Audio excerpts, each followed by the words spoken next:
What can I put into an office environment now which would provide wellness? You've got to want to come to an office. Yeah. What makes these people successful? You're just chucking spaghetti at a wall and hoping it sticks. What's your prediction for, 2030? What is the thing that's keeping you up at night? That's our key strength. When we first started the company, it was me and Spenno behind the kitchen table with our laptops. We want the cream of the crop to come to the top. In terms of the speciality that you bring to the table, what questions should people be asking you? The first questions, it is... I went away from there going, I was completely wrong.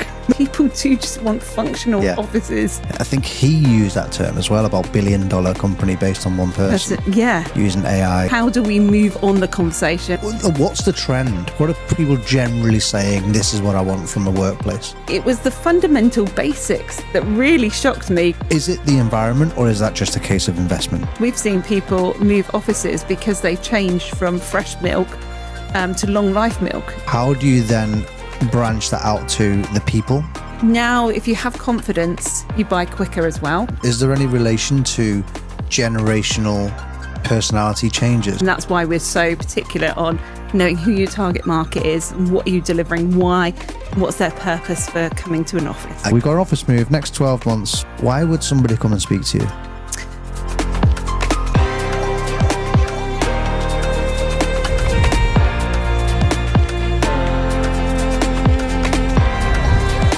Hello and welcome to the Future Workplace podcast. Now, what's the idea behind the Future Workplace podcast? The idea is essentially that if you have an office move over the next 12 months to 18 months and you are making decisions based on the design and the fit out of that particular office, that stands you in good stead for the next 5 years, then what decisions need to be made today? So what we do is we bring experts within the whole field of office design, office fit out, physical infrastructure and research, as is today's podcast guest, to answer those questions for you. Now, all we ask for you in return is that you like and you subscribe to this particular podcast, share it with all your chums, and maybe leave some nice comments or not. It's up to you. But today, I'm absolutely delighted to welcome Zoe Ellis-Moore. Hello. Thank you so much for inviting me. CEO, founder, Spaces to Places. Got it the right way around this time. Welcome. Thank you. Well, like I said, having listened to all your podcasts and seen all the stellar lineup of people that have been on here, I feel very honoured. We're delighted to have you with us. And before we start recording, well, we were recording, but before we started the official intro, we started getting into it, didn't we? And around the research. I think what I want to do though is kind of paint the picture for the listeners. Who are you? Zoe Ellis-Moore, like you did with the intro, Spaces to Places, I suppose. My history and background is sort of always passionate about placemaking. So part of the team with the first business improvement district in Kingston upon Thames. Mm-hmm. So really seeing the difference there with what you can make with, changing an area to make it better for the end users, but also the long-term investors in the area and seeing an increase as well in sort of the investment in sort of what the returns are. So, yeah. Gotcha. How did you get into it? Because it's quite a niche.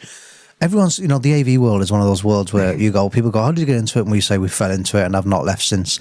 How did you get into this? What's your background which has kind of led you to the seat that you're now in? So background, commercial property background. Right. So across all sectors and always that fascination but it's a lot on frustrations on quite a lot of my areas, and hence with Spaces Places being developed and the difference between a space and a place. I believe spaces are empty, soulless places. Yeah. Places have people, purpose and meaning as well. And there's a difference between a house and a home is totally different. Yeah. And that's really where that foundation is for me. My wife has most certainly made our house a home. If it weren't for her, there's no way I would have a home. Yes, yeah. And four walls and a roof. And it is when you go in, you feel you've arrived somewhere, you feel you can relax, it's calming. Or some office spaces, it lifts you. You feel like you've achieved something already. You've just walked in the front door and you've entered a building and you're ready to, take on the world. So I think that's the important. I'm desperate to say, why is that important? But I don't want to ask that question yet because I want to we will get into the why that's important in a few minutes. But you specialize. Tell me what your specialization is. You know, you've got research documents that I spent last night reading over these. You've kindly brought some in as well. I want to talk specifically about one of the research documents here that we've got presented. It's the voice of the customer, which will also answer the question that I was desperate to ask a few minutes ago. Why did this start? So give me the background as to why this became what it is now, which is a published research document. I suppose with Spaces of Places, our key strengths are really research and data, making solid decisions in property, especially quite a lot of symbiotic trends and stuff, but actually putting meat around decision making and giving lots of our clients much more confidence in what they're doing. So we've come from a background where data's been great, like hotels background and retail. So working for like supermarkets, you know where you're going to open up the next supermarket, whether it's a Tesco, Sainsbury's or Asda, you know the demand's there. You know what format you're going to put in there. So you know if it's going to be an express format, if it's, you know, a massive hypermarket, you know the products already because you've done your research. Yeah. And so you're demand led. And so that's where we've come from a background with locational planning strategy, being able to do the figures beforehand. I understand.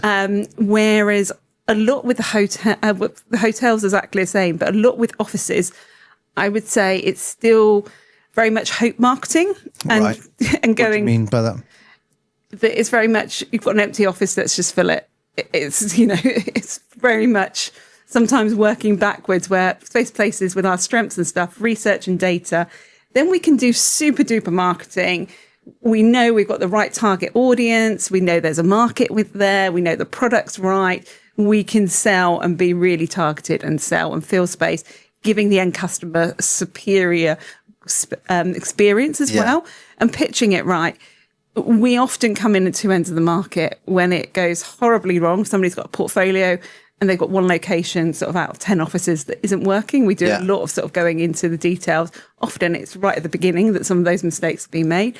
And then we do the other bigger investment clients that are really making sure that they're making wise decisions and really pushing the relevance and going, we've got to make sure that our investments are future proof. We've got to keep on working on our relevance. So sometimes our work's both ends of the spectrum. Yeah. The key strength there is much more demand led. What's the customer want and deliver, giving that direction on delivering. And a lot of the work that we do is the marketing going, how do you make sure tapping in that you're not just chucking, we don't want to sort of hope marketing or anything. You're just chucking spaghetti at a wall and hoping it sticks. It's a very polite way of putting it. Yeah. I don't use that term. I use something similar. Well, so who are your customers then? Is it the landlords? Is it the investors? Is it the tenants? Like who are the people that you speak to?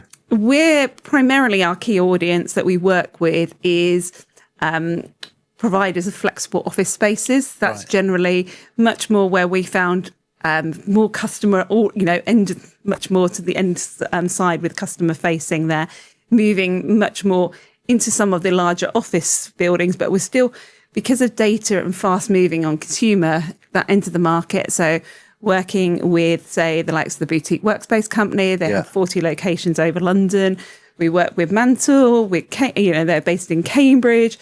We work with MetSpace and the managed space area. Even work with providers with just one new location starting up.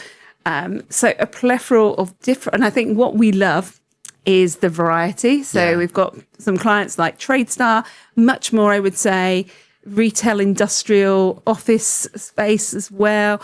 We've just got a huge spectrum of clients from different sort of sector specialisms, from that sort of much more industrial end of the market to really super high prime, central London luxury office spaces.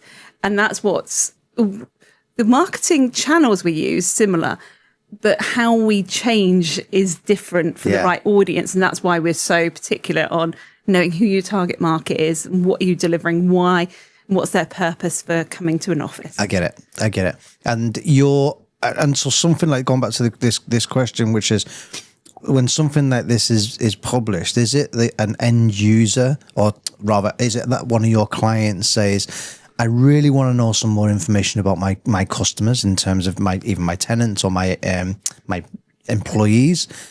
can you please go away and do some research? I'll commission it for you. Or is it a case of you just hearing from the market the same things over and over again, and then you saying, we need to do some work on the voice of the customer here? Yeah, all of the above. So being really close with our clients as well, knowing what the needs are of the market. Also, how we help. A lot of this, the research papers, I go, actually, it's for everybody. How do we move on the conversation? I do get frustrated with, people just talking, but no substance behind and data as well. So that was another point where it's just like going, there's loads of research on what customers want, but they haven't really nailed it for me into personas and, what's the needs of people. What do they want out of an office? We've changed. It's just like fundamentally we've changed. We used to be worker bees in an office, to be quite honest, head down. Now it's a lifestyle office. You've got to want to come to an office. Yeah. So it's been, COVID was, people said it was like the trends were there anyhow.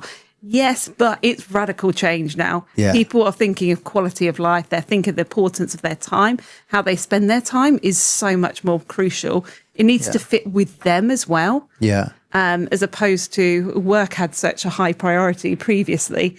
Now people have stronger other priorities in their life as well. And what is that trend? Because I know, I hear what you're saying in that, it's a different priority for each individual person. I've got 2 young children who are 2 next month. So my priorities are very different to somebody who potentially doesn't have children, or is, somebody who's straight out of university living in a share flat in Clapham Common. What's the trend? What are people generally saying? This is what I want from a workplace.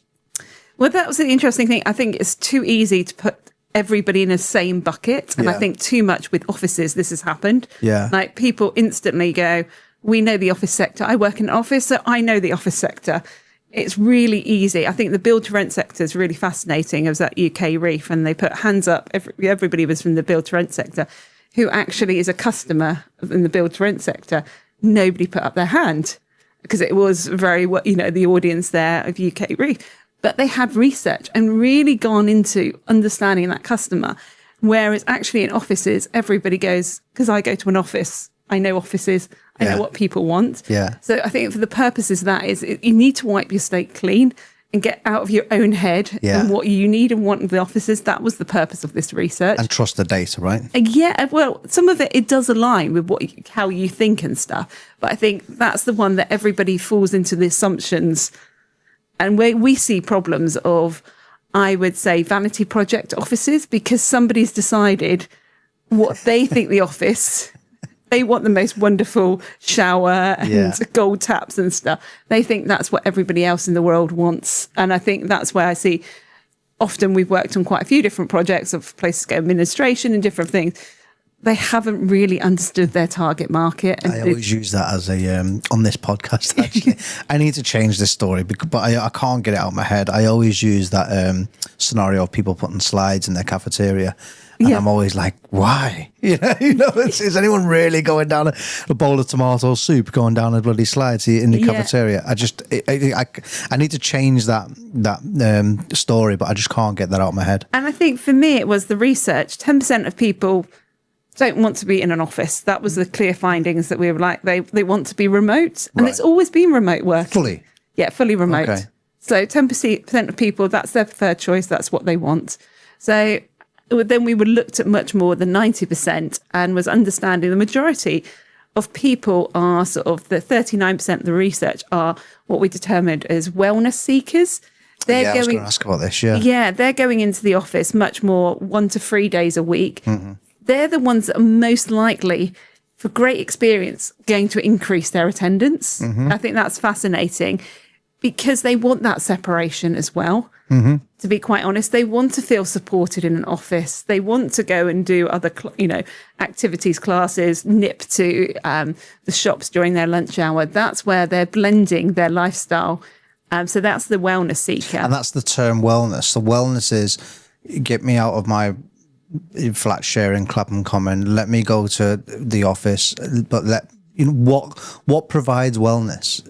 the office environment? What can I put into an office environment now which would provide wellness? Is it a gym? Is it is it a childcare facility? Like, what is that thing? And the other one in the research, and I think we can come on to as well. The wellness seeker is about other people much more. Right. They're less about themselves. They're coming for other people. So then there's a tipping point with other people as well in an office that you need to have there. But generally, with the research that was fascinating, like we keep on talking about, or have a running track on the roof and everything else, and these rich amenities, have a gym and all the fundamental research that came back that was really interesting. And also, so we did with the voice of the customer research, but then looked at Hubble data with a broker and what people are searching for. It was the basics. They want like good Wi-Fi, things that work. You know, they wanted meeting rooms, 24-hour access. It was the fundamental basics that really shocked me, going, okay, we're not providing the basics that's also the reason why they're saying, well, I want to work from home. Yeah. Because if you're not providing the basics in the office, and they're saying, well, I'm much better, and this is not research, this is my head, but the comeback is quite often, well, I'm much more productive at home. And what I'm interpreting, that's even is that even a word? Is my scouse like knowledge? Like if you're not getting that facility for productivity in the office, then why would you? Because if you're getting it at home. So I don't know. That's me. And it's, sometimes we look at it going, it's lifts, loos and latte. Sometimes the simple things, if you're going up in a massive block, does the lifts work? Can you get a nice cup of coffee and stuff like that? Does everything work? Is the Wi-Fi working? Is the easy access? These are the day-to-day things. I think this is the other one, the voice of the customer. It wasn't what was attracting them in the first place, because there's different things that attract you to an office and why you take office space. Yeah. But there's other factors that retain clients, and often the frustrations are sometimes those silent middle people. It's just those bugbearers. We've seen people move offices because they've changed from fresh milk to long life milk in an office space. They've got so annoyed that it's just like going, because they've cut costs so much that they're just like, that thing's turned them, that's basically made them move offices, going, that's the final straw, when you go to much cheaper long life milk and we're out, and stuff like that. Do you know what I mean? That's crazy. But that's human instinct. What annoys you is sometimes it's the small things. Yeah. It's never, you know what you get. And we work with lots of providers, even at the value end. People are going there to the office because it's functional. People do just want functional offices. Yeah. I think there's nothing more frustrating. Isn't it? Yeah. And what you mentioned within the report, there's a tipping point, which is 60 to 70%. Yeah. What does that mean? So a lot of this is everybody's talked about occupancy the whole time and got really fixated on, occupancy's dropped, and especially sort of the Fridays and the Mondays and stuff. And always within an office space, everybody wasn't in all the time, to be quite honest. Yeah. You've always got sales teams should be out, and stuff like that, shouldn't be in the office. No one's in here. I know. And in some ways you're happy. It's just like delight. The team are out, they're working. Everyone's out. So, I think that's the one where this fixation, you must have high occupancy and everything.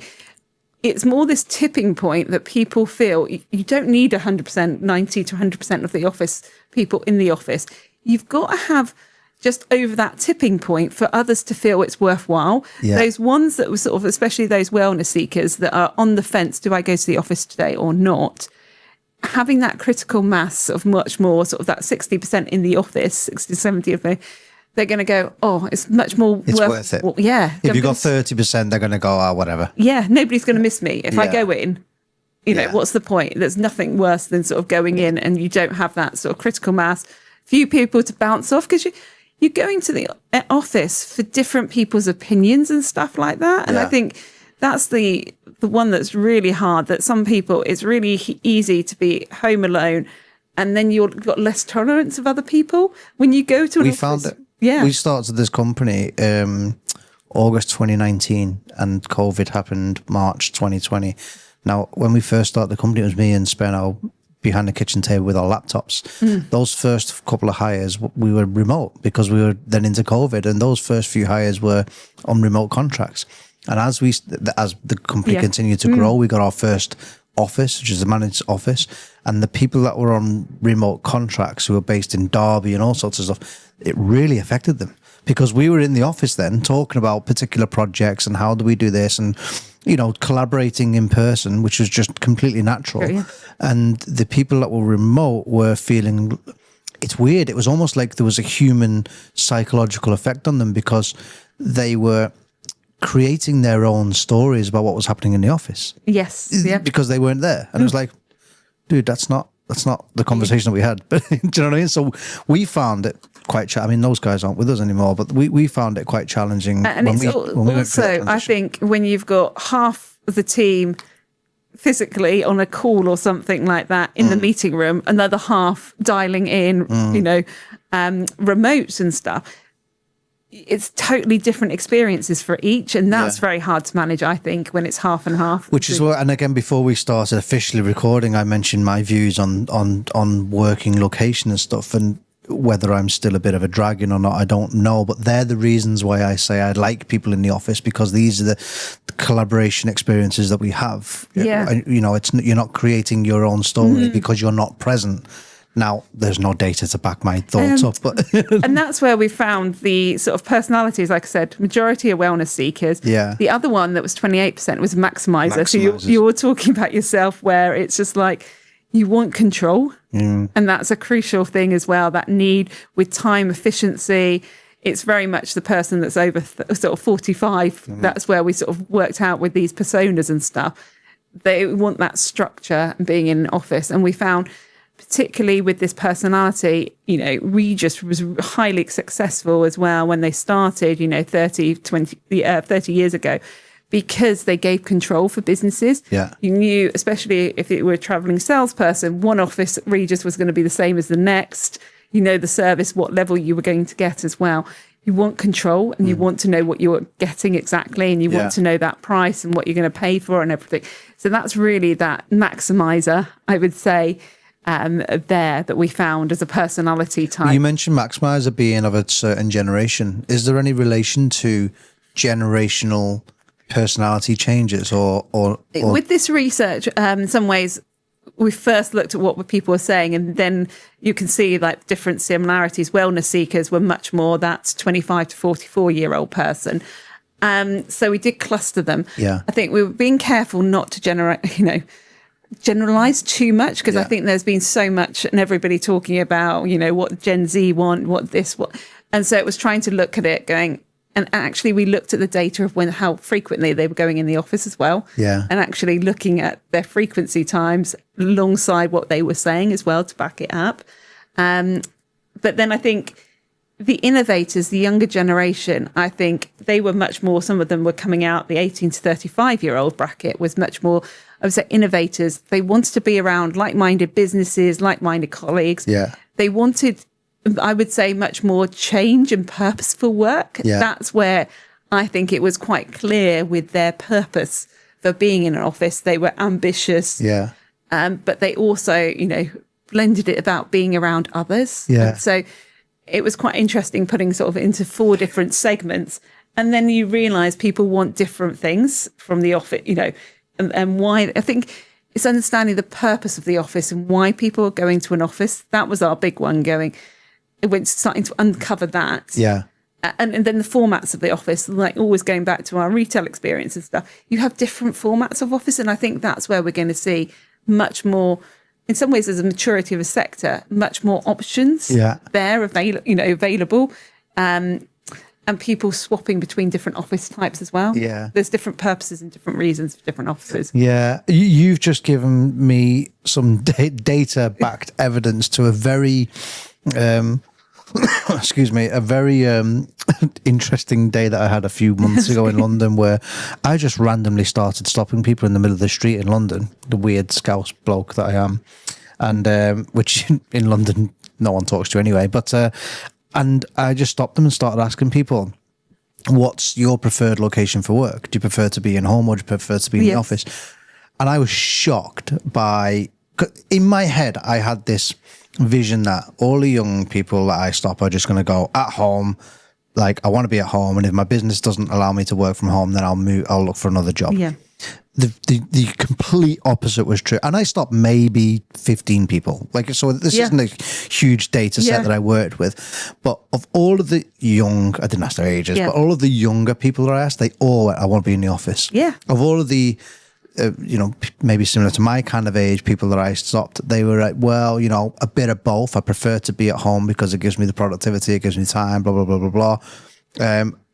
I mean, again, small data set, 15 people, but I went away from there going, oh, well, I was completely wrong. And I think it is just talking to people. I was also quite shocked that we did a marketing campaign 2 weeks ago on the street, promotional campaign, flyering, giving away free pizzas to basically sell office space. Yeah. And it worked. Yeah. And people were quite engaged with the conversation. Yeah. And then they would like, even if they weren't the decision maker, they were like going, I'm phoning the CEO, I'm phoning the head, to tell them about you and how, That's cool. So it was amazing for our client that actually got really good leads going, actually, grassroots marketing, because we do lots of tech and fancy marketing. But that was really proof to me, because it was just like everybody was going, oh, it's tough marketing and, a market and everything. It's like, oh, how can we innovate? Well, it's like, okay, literally a week's decision.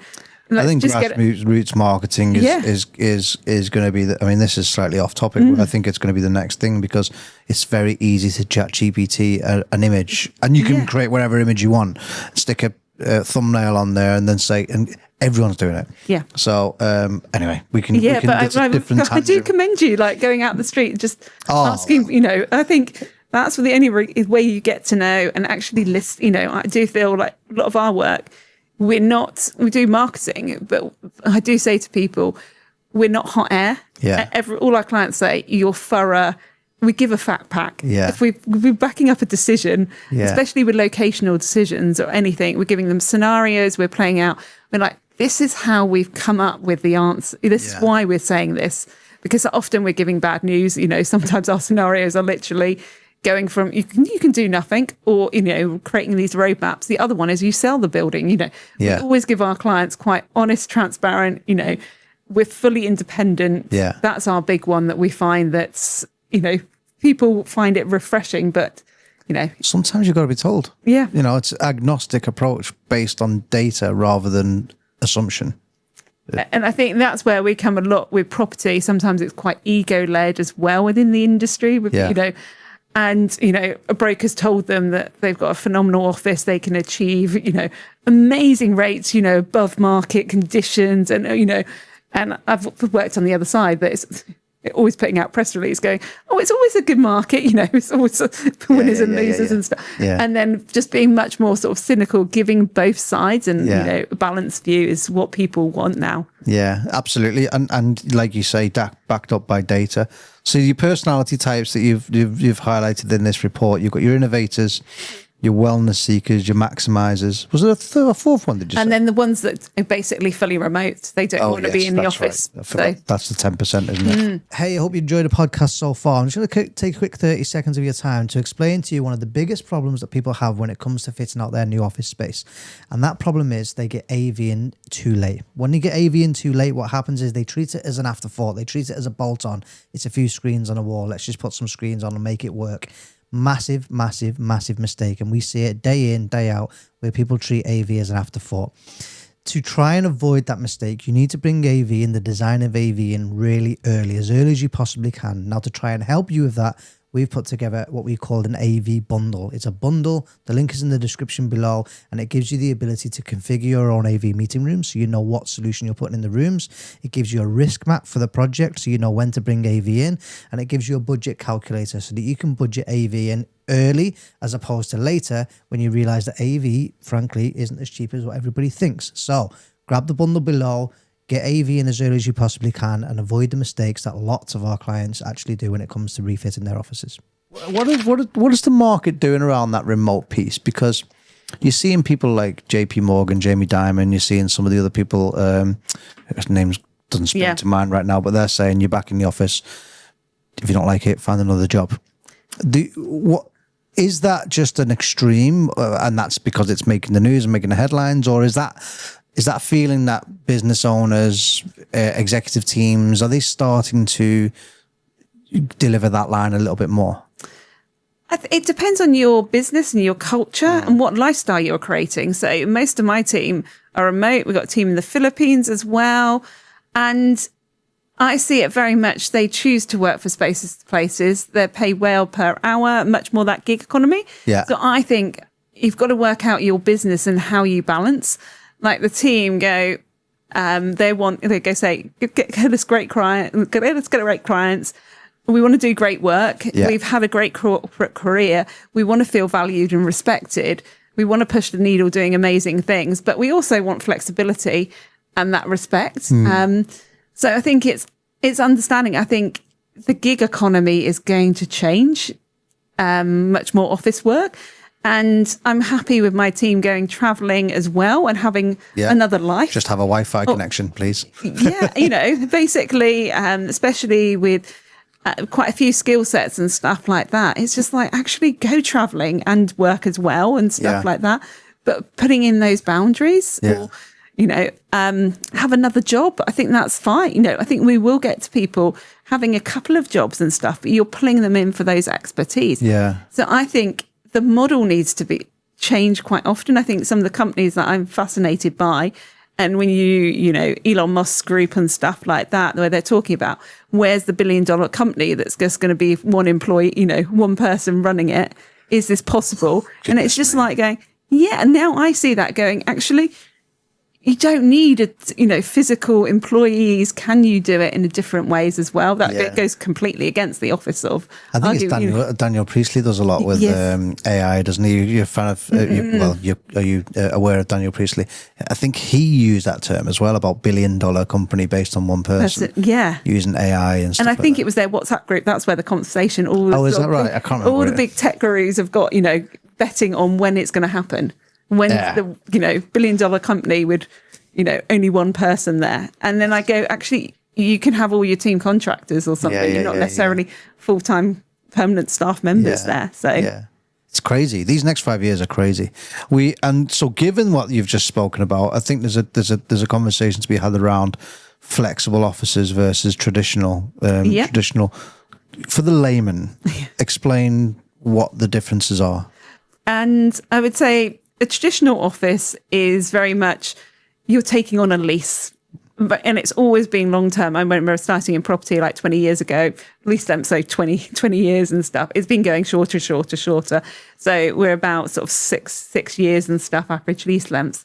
So that whole traditional market's being brought down anyhow in some ways to make it more customer friendly and easy and more agile there. The other side is you've got what was traditionally sort of always called serviced offices, business centres as well. That's much more, I would say, your pay-as-you-go model. That's much more monthly. There's different variations, but keeping it really simple, it is much more easy to get in, get out. Yeah. You've got all your services provided. It's a full outsourced solution.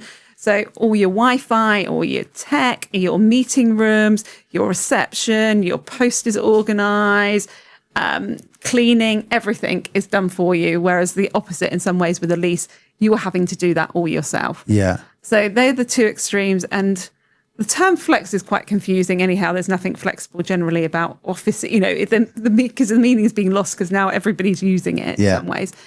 But it's much more that agility. And then the interesting one is what I'd say the managers, the phenomenal growth, like all the statistics we've looked at and stuff like that, sort of 100% growth year on year with this managed space. So what's the difference between that and a flex space then? So they're still determining a managed is flex space. Gotcha. It's the in-between hybrid between your traditional serviced office and your conventional lease. So the term is in between there. But for a business, say, especially if you're 20 to 60 employees, you're getting much more room service, I would say. Right. That if you need support, you've got your own front door with your company brand name there. But you get some of those benefits that you would get with the service. You can phone somebody. You've got your furniture fit out. Everything's been done for you, your Wi-Fi and everything. It's an outsourced solution for an office, but you still have that customization to make it your own. So that's why the growth has been there, because businesses are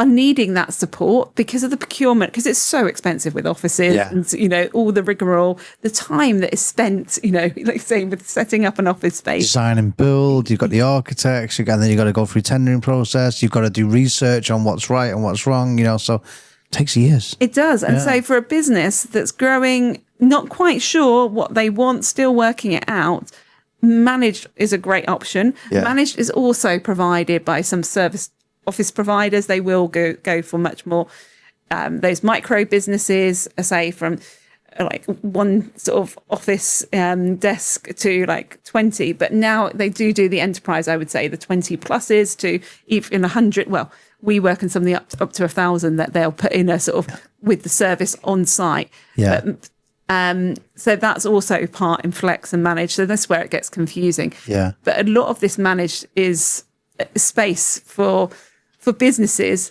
that traditionally would do all the fit out and then everything themselves, but are going, this isn't our expertise.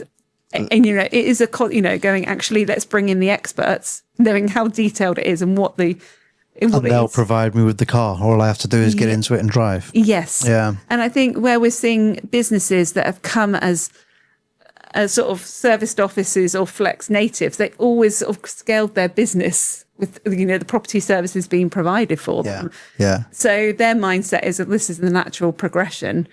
So we're seeing growth from that side, but also the traditional sort of lease, sort of office, you know, companies that have taken a traditional office lease are now looking at it going, oh, yeah, this is really complex, actually. We need speed. You know, we want to be in office much shorter. You know, we want to be able to sort of say, in a month's time, we want to move on this and stuff like that. So it's really playing on all the market trends in agility.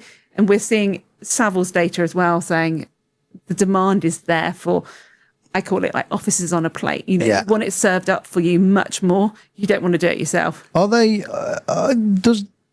is there a specific company?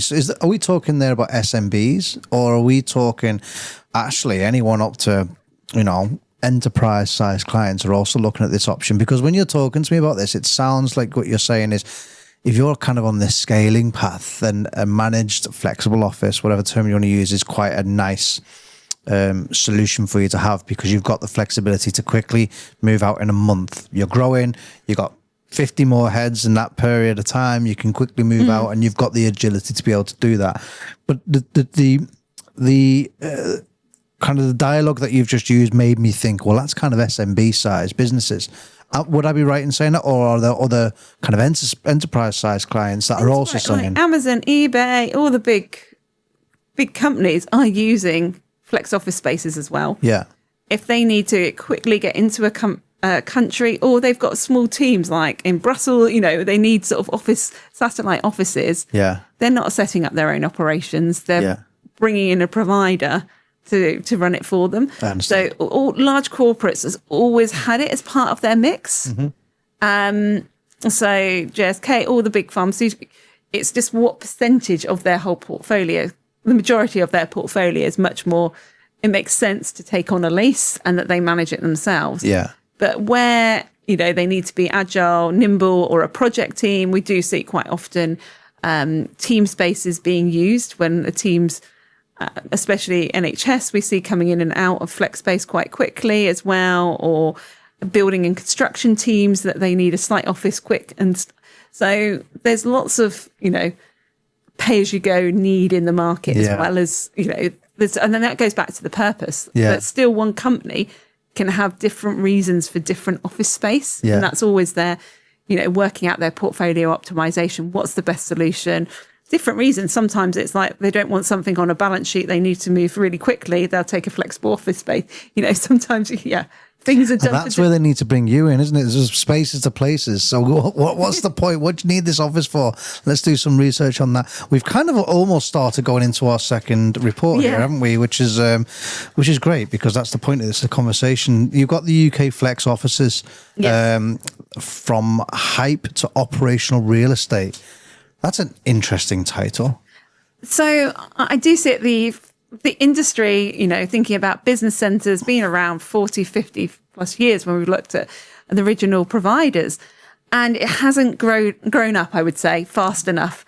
and it's mainly due to fragmentation. I do see it, that's institutional capital, because you've got a lot of providers it's a long tail industry. So quite like you've got your local business centre that has maybe 1 to 3 locations.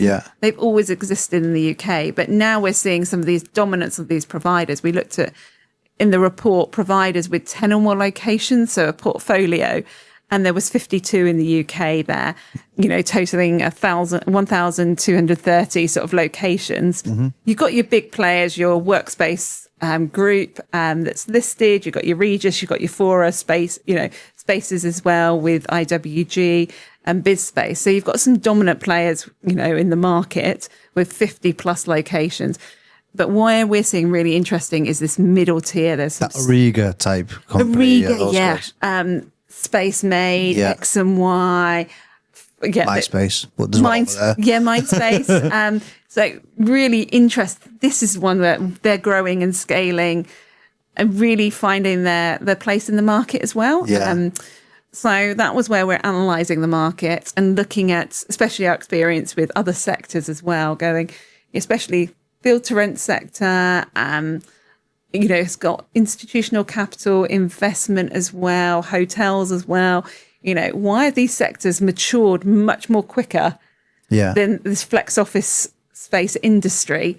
Generally, it has been the data that's been holding up. There's different factors that we found have been holding up the industry. We're now starting to see much more institutional capital coming in. Some big deals like Algarve with Crosstree that we've had this year, CBRE Industrious as well. Then previously last year, WeWork and sort of Yardi. So now we're seeing, people looking at it going, this is an asset class that we're getting more confidence in, we're investing in because they're looking for that rigor of how to offer great experience, but at scale. And is that what makes them successful? Is it, because we've spoken a little bit about the environment and about some of the research that goes into what people actually want with just Wi-Fi and, not long life milk.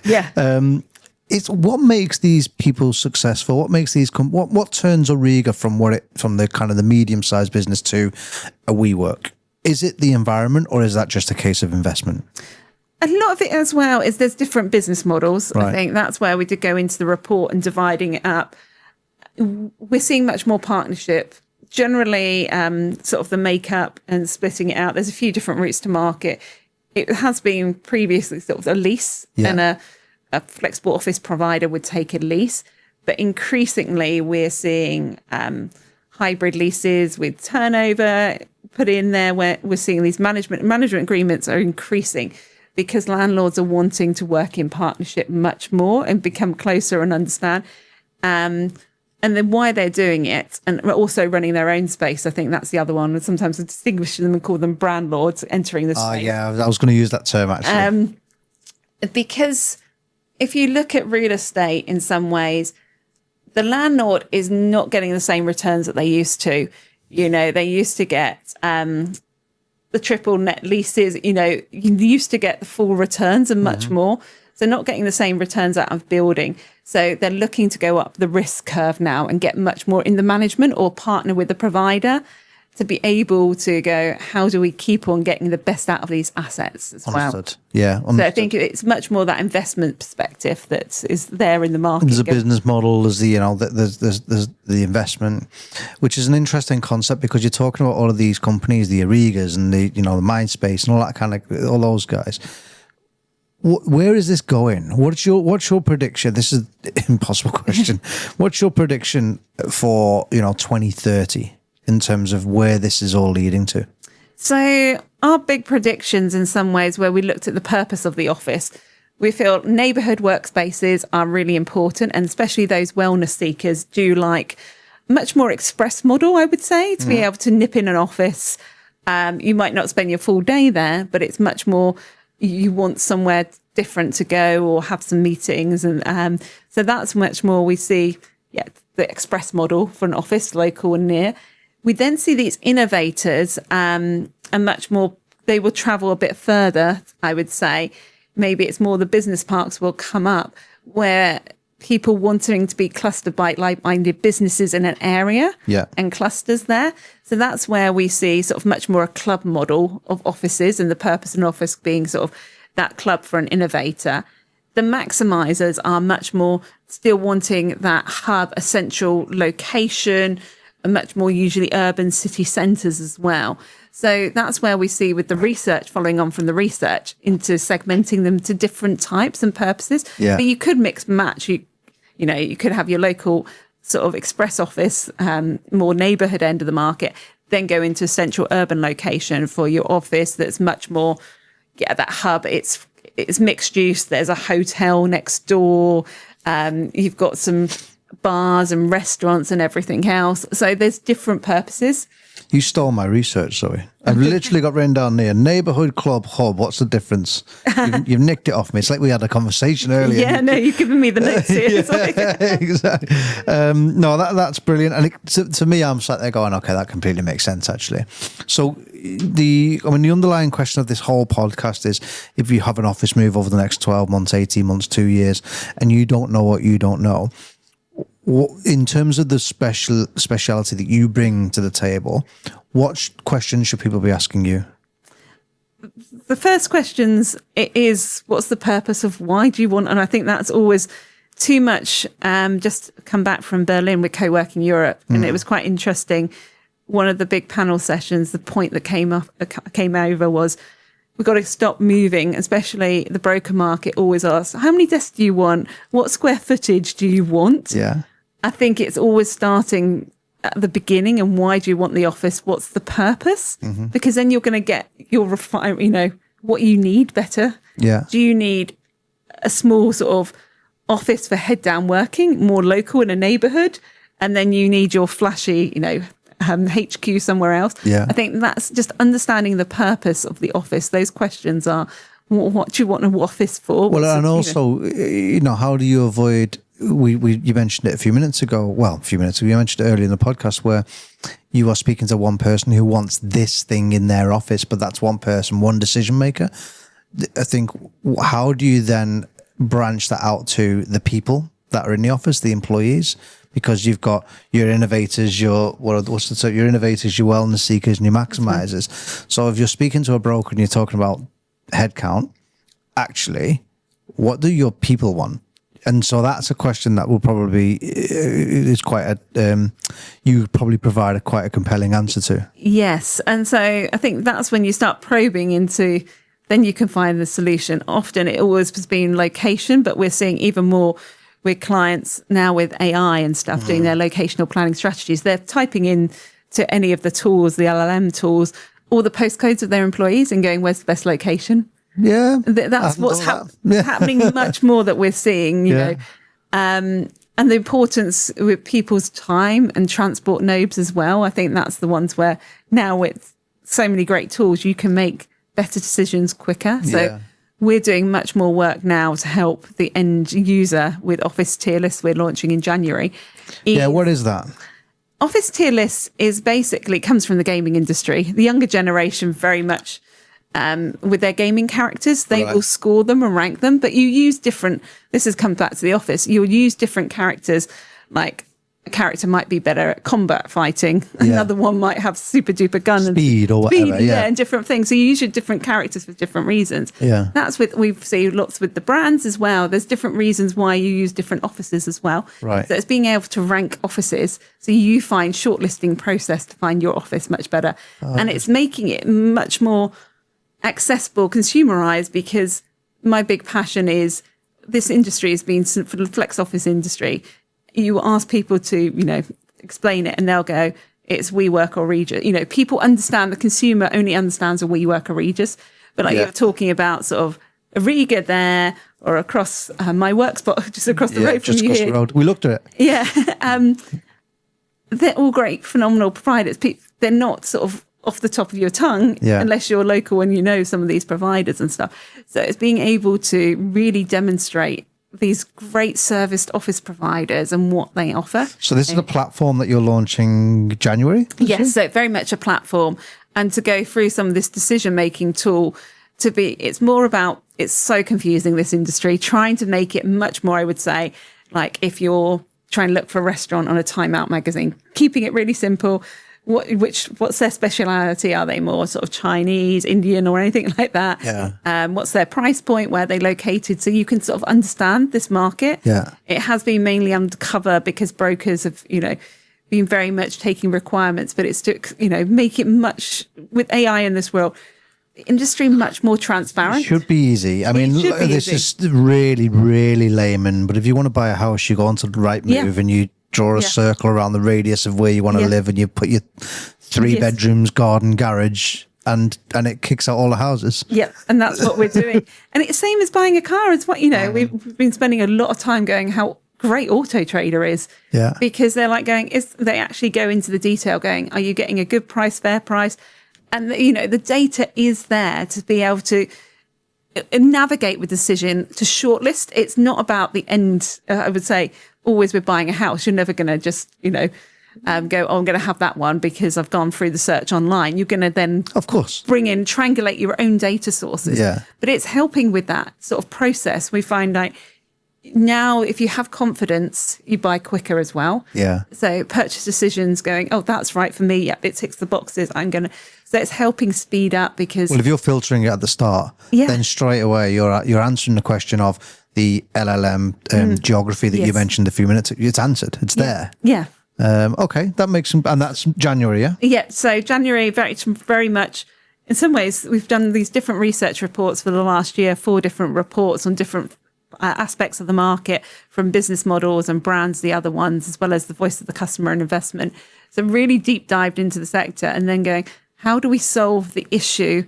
The issue in the industry is it's really hard to compare an office with an office because there's so much variables and dynamics and stuff. So it's we're simplifying that process, make it much more consumer friendly, also AI friendly as well. Hence tier list AI deals with much more tiering things, putting it into categories to help understand it, as opposed to saying always the same results. So it's much more a matrix there. Are you going to be able to filter by your work people?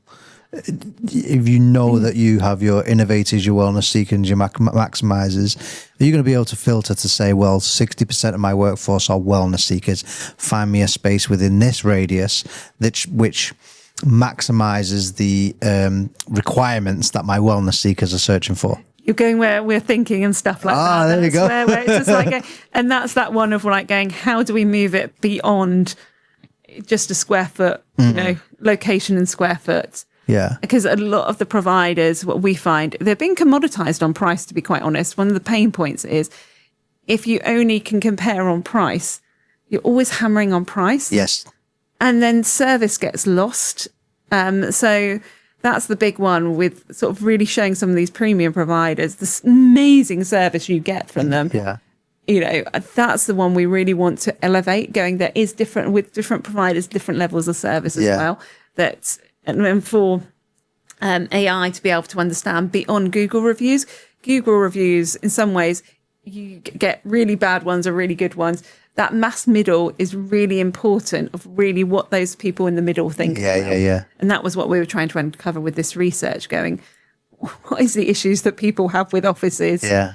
And that's where we go. It's sometimes fundamentally the basics. Yeah. That they get most frustrated when the basics don't work. I most certainly read this. Like I said, I read this last night when I was when I put the girls down, and I was quite surprised because I'm not a specialist in this area. I haven't done the research. In my head, I'm thinking, well, people are going to want like slides in cafeterias and gymnasiums and beanbags and football, table football. Actually, people just want to be able to be productive. And most of the time we do find we provide, especially like if you're next to Borough Market, you don't need to provide a cafeteria or anything. It's just like you just need to give them more money so they can spend the money in Borough Market. Our first office was just off Leather Lane. Oh my God. I almost needed to get a new mortgage the amount of times I went down to Leather Lane to get the food down there. It was ridiculous. But that's interesting. So I'm really looking forward to seeing this in January. By the way, January 2026. Don't know when you're watching this. So we're recording this November 2025. That's out January 2026. So I'm excited.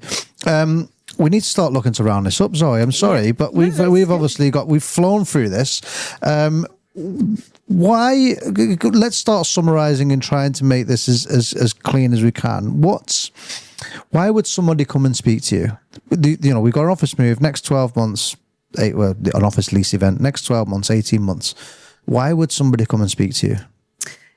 So we primarily deal with operators at the moment, but Office tier list launching in January is very much bringing in that solution. But anybody, what we're trying to always get to is with data, we ask our clients, given it's an exam question, what is the thing that's keeping you up at night? That's our key strength with lots of clients and stuff. It is always going back to, what can't you figure out? Where's that stumbling block? And it is always that sort of curiosity mindset there. So we get accidental landlords, I think one of our key ones and why I call them accidental landlords, it's often somebody's leased a whole building out and they are a company. They only need, 1/3 of the building. What do they do with the rest of the building? Yeah. We get people that haven't been able to get planning permission to convert into residential. Lots of different reasons people come. And that's often where we're probing them, going to really understand what do you need? Yeah. So our one is we often find quite a bit of time getting down to that exam question. So if there is any exam questions that you've got there that are bugging you, just because often it is cooling and stuff like that. That's where we find with clients there. Other clients that we've got, they're going to us. We provide a premium office provision. We want to go to an Asda market, find us the Asda markets where we can put our Waitrose in there. Yeah. Sometimes we're doing, but once we narrow down these briefs, then we can go. Data's magical when you've got the brief really tight. And a lot with AI and data or anything, it's the preparation, that 80% before. We spend a lot of time on that prep of asking the right questions. Shit in, shit out, right? Yeah. If you spoke to Spenno, he's not here at the moment, but I love data. But it has to be good stuff in so that you get good stuff out, and you have to be able to make decisions based on the stuff that comes out, not just crap, basically. And so a lot of the client with the research work, it's a lot of that prep to get the question right. And then we can go, actually, this data, we'll use these different data sources, triangulating lots of data to give the right direction on the market there. And the other one with marketing, where we find we're filling up office spaces as well, the other side, it is really understanding what they're about, the location, the nuances and stuff. So you guide on the marketing for the Arigas as well? Yes, yeah. So very much that's where we've developed big skill sets of constantly working out, it's changed. I think the interesting thing for me is, having always worked commercial property marketing side, COVID just changed the tools.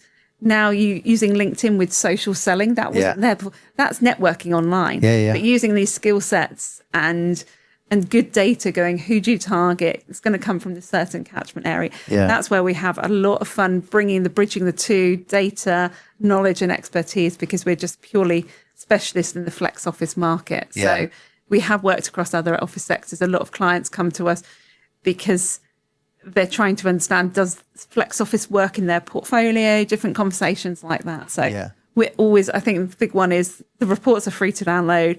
Often where we find the interesting one, it sparks.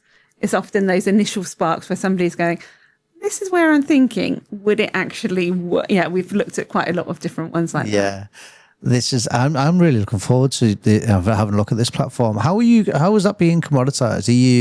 Is there a subscription fee for it, or are you going to be charging the flex office providers to get onto the platform? Is that how that bit works? So the one for us is it needs to be a full market view. So it's really crucial because people don't understand the market. So, but to monetize it, because that's where we've looked at it all the time this month. So we're monetizing it by being verified offices. So providers, we've already signed up, sort of Grosvenor with the Flex by Grosvenor team, Uncommon as well.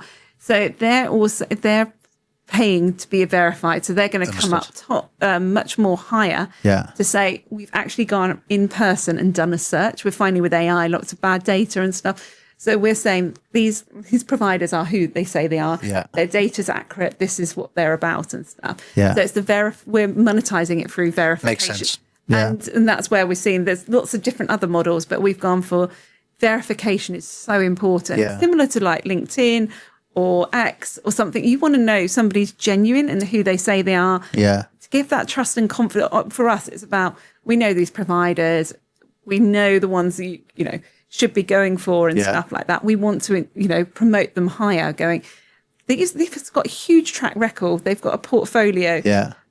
Some others, you know, businesses have been burnt in this sector of providers going under, different things happening, shoddy services, different things.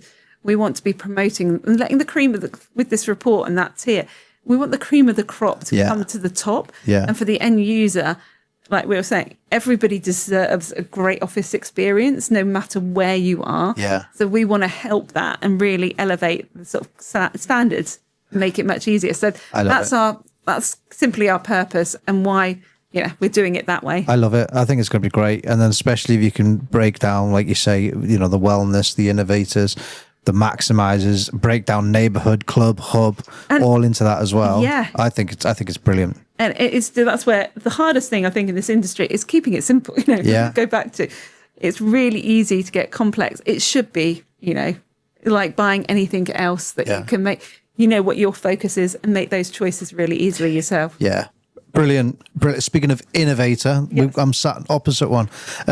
Zoe, I've really enjoyed this. We need to round up, and we've been flying through it, unfortunately. But how can people get in touch with you? If someone has your exam question, how can they ask you that exam question? Give places to find me on our LinkedIn and also directly on our website. You can literally just go on spacesplaces.co.uk. There's a book a call button. That's the easiest way there. It's sometimes... Yeah, if you find the easiest route there. Well, any questions on that? That's how you contact it. Zoe, I've loved this. Thank you. Thanks for joining me, and I look forward to seeing that in January. Yes, I'll send you a link. Thanks, Zoe.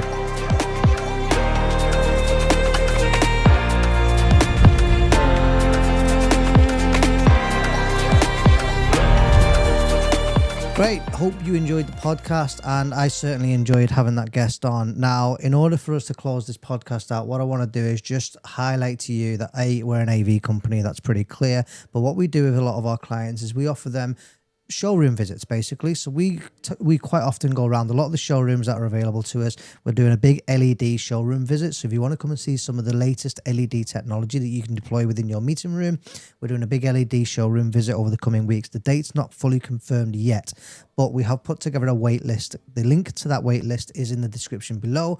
If you're interested in coming along and seeing the latest LED and what you can deploy within your office space and the art of the possible when it comes to LED, click the link below, join the wait list. When we've got the date confirmed for our showroom visit, we'll then invite you to that showroom. We'll show you what the art of the possible is. For now, hope you enjoyed the podcast. Like, subscribe, click the notification bell so that you see the next one as well.